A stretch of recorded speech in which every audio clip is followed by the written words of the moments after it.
안녕하세요. 뉴욕의 샘물교회 현일관 목사입니다.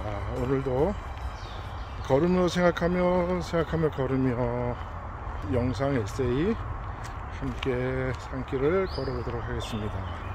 오늘도 역시 제가 매일 걷는 베이사이드에 있는 엘리펀트 파크 숲속을 지금 걷고 있습니다. 새소리도 아주 예쁘게 들리고 또 주변이 아주 고요하고 멀리서는 차들이 지나간 소리도 들리긴 하네요. 이게 도심 속에 있는 큰 공원이라 이 숲속에 들어와도 때때로 차 소리는 이렇게 들립니다. 어쨌든 그래도 큰 도심 안에 이런 공원이 있어서 사람들에게 큰 위안이 되고 또 건강과 또 마음의 안식에 아주 큰 도움이 되는 게 얼마나 좋은지 모릅니다. 한국의 그 이명박 대통령 때인가요? 그 서울의 청계천을 복원을 했죠. 그래서 청계천에 그 맑은 물이 흘러내리는데 그 물이 한강에서 그 펌프로 끌어올려서 청계천에다가 이렇게 흘려보낸다 그래요. 그래서 그거를 하는데 하루에 펌프를 돌리는데 들어가는 그 전기값이 뭐 한 달에 2억 원이라 그러던가 확실하게 제가 기억을 못하는데 어쨌든 많은 돈이 들어간다 그래요. 그런데 서울 도심에 그 청계천이 물을 흘러내리면 그 서울 시내 도심에 그 한여름에 기온이 한 2도 정도가 내려간다고요. 그리고 많은 서울 시민들이 청계천에 나와서 안식을 하고 또 수유물 얻고 그걸 돈으로 따질 수 있을까요? 물값이 한 달에 뭐 전기값하고 해서 2억이 아니라 20억이 든다 한들 그 도심에서 흘러가는 그 청계천에서 거기서 살아가는 많은 물고기들과 또 물고기들 양식으로 삼는 새들과 이런 모든 생태계가 복원되는 걸 보면 그건 값으로 매길 수가 없는 것과 같은 것이죠. 도심의 한복판에 이 맨하탄에도 그 센트럴 파크라고 아주 넓은 그런 파크가 있죠. 그 땅이 얼마나 도심 중심에 있어서 거기다가 공사를 하거나 하면 얼마나 그 땅값이 비싸지겠어요. 그런데도 그것보다 더 중요한 것은 맨하탄에 있는 시민들에게 그 파크가 주는 휴식, 또 안식, 또 그것으로 나오는 또 생태계가 주는 또 정서, 이런 것으로 보면 그걸 돈으로 따질 수가 없죠. 그래서 청계천에 흘러가는 물은 돈의 흐름이 아니라 그거는 인간의 정서의 흐름이다. 삶의 흐름이다. 돈으로 따질 수 없는 아주 귀중한 것이. 그래서 도심에서 이렇게 도심 한복판에 있는 파크들은 그게 어떤 재정적으로 경제적인 값어치보다 수십 배, 수백 배 큰 위안과 안식을 시민들에게 주죠. 그래서 그 파크의 중요성이 있는 것이죠. 자, 오늘은 제가 이거를 걸으면서 오늘은 공생과 상생이라는 주제를 가지고 함께 생각해보고 싶어요.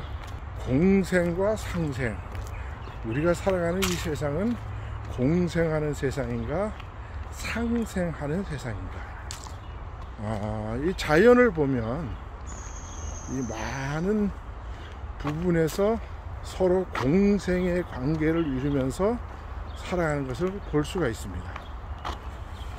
우리가 흔히 공생하는 동물을 보면 악어와 악어새, 그 다음에 산에 사는 산까치와 개미들,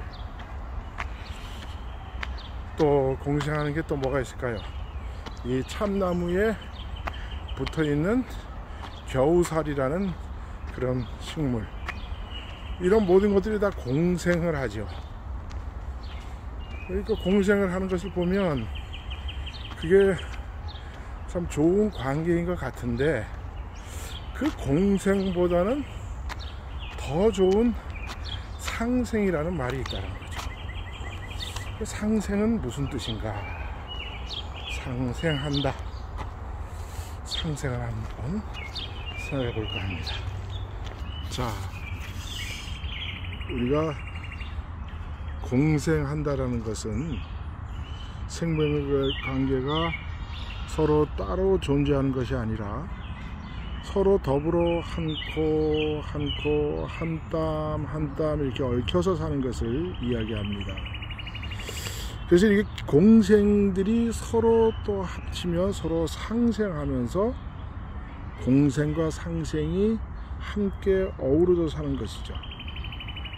그래서 공생이란 서로 다른 종의 생물이 생리적, 행동적으로 이익을 주고받으며 살아가는 그런 관계를 말하는데요. 그런데 이 공생이라는 부분이 꼭 좋은 것만은 또 아니죠. 우리가 그 생태학적으로 보면 공생에는 여러 가지 관계가 있어요. 상리공생이라는 말이 있는데, 쌍방이 생물종이 이 관계에서 서로 이익을 얻는 관계를 우리는 상리공생이다 이렇게 이야기를 합니다. 또 공생 중에는 편리공생이 있어요. 그 편리공생은 뭐냐면 한쪽만이 이익을 얻는 거죠. 자, 우리가 저기 숲을 이렇게 보면 나무가 높이 서 있고 그 나무 주변에 이 덤불들이 있습니다. 덤불나무들이 이 칡이나 등나무나 이런 것들은 큰 나무들을 줄기를 타고 올라가서 그 나무를 전부 다 덮어버리죠. 그러면 그 칡나무나 등나무 같은 것들은, 이 덩굴나무들은 자기는 그 큰 나무를 타고 올라가서 좋을 줄 모르지만 이 큰 나무는 이 덩굴나무 때문에 햇빛도 많이 못 받고 자기 가지도 마음대로 뻗을 수가 없죠.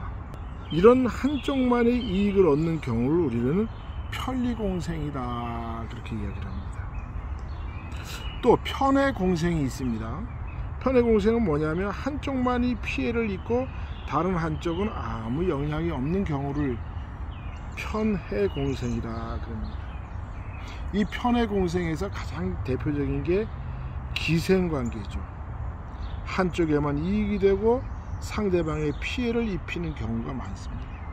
무당벌레, 나비, 나방애벌레에 기생하는 그 고치벌이나 기생파리 같은, 그래서 꼭 숙주를 죽이고 자기가 사는 그런 관계를 우리는 기생한다, 편해공생이다 라고 이야기를 합니다. 자, 우리가 이 공생의 관계에서 상리공생, 편리공생, 편해공생이라는 말이 있는데, 우리 인간사회에서 이거를 인간사회에다 대비해 보면, 나는 다른 사람에게 어떠한 관계인가, 나는 이 사회와 가정과 국가에 어떤 이익을 끼치는 그런 사람인가, 아니면 가정과 사회와 국가를 나의 이익만을 위해서 편리공생하고 있는 건 아닌가. 또 어떤 사람은 자기의 이익만을 얻기 위해서 다른 사람에게 해를 주는 그런 편해공생, 기생충과 같은 삶을 살아가는 사람도 있다라는 거죠. 그래서 우리가 나는 어떠한 사회와 관계를 맺고 있는가, 나는 우리 가정에서 어떠한 위치에 있는가, 나는 이 국가에서 꼭 필요한 존재인가, 나는 이 세상에 꼭 필요한 사람인가 라는 걸 우리가 한 번쯤 생각해 보면서 사는 것이 중요하다고 생각합니다. 근데 저는 이제 믿는 사람이니까 우리가 이 공생과 상생과의 관계에서 저는 상생하에서 살아야 한다고 생각합니다. 상생해서 살아야 된다. 왜 그러냐 하면 예수님의 삶이 당신은 썩어지고 당신은 없어지고 당신은 다 벗겨져도 다른 사람이 옷을 입고 다른 사람이 따뜻해지고 다른 사람이 배부르고 다른 사람이 좋아지면 당신을 희생할 수 있는 그러한 삶을 살으신 분이 바로 예수님이죠. 당신은 십자가에서 아픔과 고통을 다 쏟아내오면서 다른 사람의 죄를 씻어주시는 그러한 예수님의 삶은 어떤 삶인가? 바로 상생의 삶입니다. 그 상생의 삶을 공생의 삶과 좀 비교해 보면 이렇습니다. 상생한다라는 말은 우리가 동양에서 말하는 음양오행과 좀 비슷한 말인데요. 여러분 음양오행 잘 알죠? 수생목, 목생화, 화생토, 토생금, 금생수. 무슨 뜬금없이 그런 소리를 하냐 이렇게 말씀하실 수 있는데, 자, 수생목 하면 뭡니까? 물은 자기를 희생해서 나무를 키워내죠. 또 목생화, 나무는 자기 몸을 불태워서 따뜻한 불을 만들어냅니다. 화생토, 또 불은 모든 것을 태우면 재를 남게 되죠. 재는 꼭 뭡니까? 흙이 되고 마는 것이죠. 토생금, 금을 우리가 흙을 녹이면, 돌을 녹이면 거기에서 무거운 것들이 가라앉아서 아주 보배로운 금이 바닥에 깔리게 되죠. 그래서 흙이 녹지 않으면 금을 얻어낼 수가 없습니다. 금생수, 그런데 금을 또 뜨겁게 녹이면 이게 다시 물로 돌아가는 거죠. 그래서 상생이라는 것은 수생목, 목생화, 화생토, 토생금, 금생수처럼 자기의 몸을 희생하고 버리고 죽임으로써 다른 것을 만들어내고 생성해내는 것을 우리가 오행이다라고 이야기를 합니다. 근데 그것을 가만히 보면 이것은 상생의 대표적인 겁니다. 왜 그렇습니까? 여러분 거꾸로 한번 해볼까요? 수생목인데 나무가 물속에 들어가면 어떻게 됩니까? 나무는 절대로 물을 만들어내지 못하죠. 또 나무가 태워져서 불이 되는데 불을 나무에다 갖다 대면 나무가 다 타버리죠. 또 화생토인데 불이 붙어 있는데 흙을 뿌리면 불은 곧 꺼지고 맙니다. 토생금인데 이 금을 다시 흙 속에 집어넣어 버리면 다시 흙으로 되돌아가고 맙니다. 금생수, 금도 물을 끼얹으면 다시 딱딱하게 굳어져 버립니다. 거꾸로 가면 자기가 사라져 버리게 되죠. 이런 것을 가지고 우리가 오행이라고 합니다. 자기의 몸을 버렸을 때 무엇인가 새로운 것이 나오게 하는 것. 그래서 수생목, 목생화, 화생토, 토생금, 금생수 하는 거죠. 이것은 나무도 또 불도 흙도 금도 물도 거꾸로 가면 안 된다는 거예요. 자기 스스로 죽어버리고 말아요. 이것을 우리가 예수님의 삶에 비춰보면 예수님은 무엇인가 대가를 바라고 당신을 희생하지 않으신다는 거죠. 물이 나무를 길러내는데 나무가 그 물이 무엇인가 자기가 얻기 위해서 나무를 길러내는 게 아니죠. 거꾸로 하면 물은 사라져 버리죠. 목생화인데 나무가 타서 불이 되는데 불이 나무에 붙어버리면 나무가 타버리고 말이죠.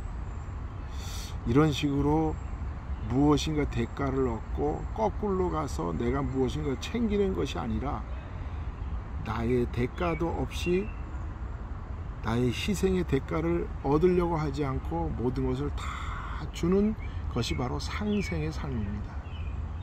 그래서 우리가 예수님의 삶은 예수님의 사랑을 아가페의 사랑이라 그러잖아요. 그 아가페의 사랑은 희생하는 사랑입니다.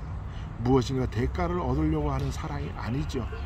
그저 주는 사랑입니다. 그래서 우리 하나님의 사랑이 아가페의 사랑이고 부모님의 사랑은 자식에게 무엇인가 얻으려고 하지 않고 다 주는 사랑이라 이게 바로 상생하는 삶입니다.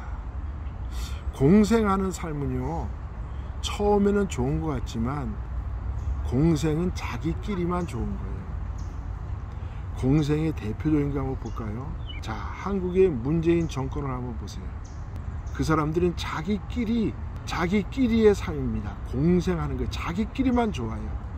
자기끼리만 돈 벌고 자기끼리만 높은 자리 차지하고 자기끼리만 좋은 자리 차지해요. 자, 북한의 김정은 정권 보세요.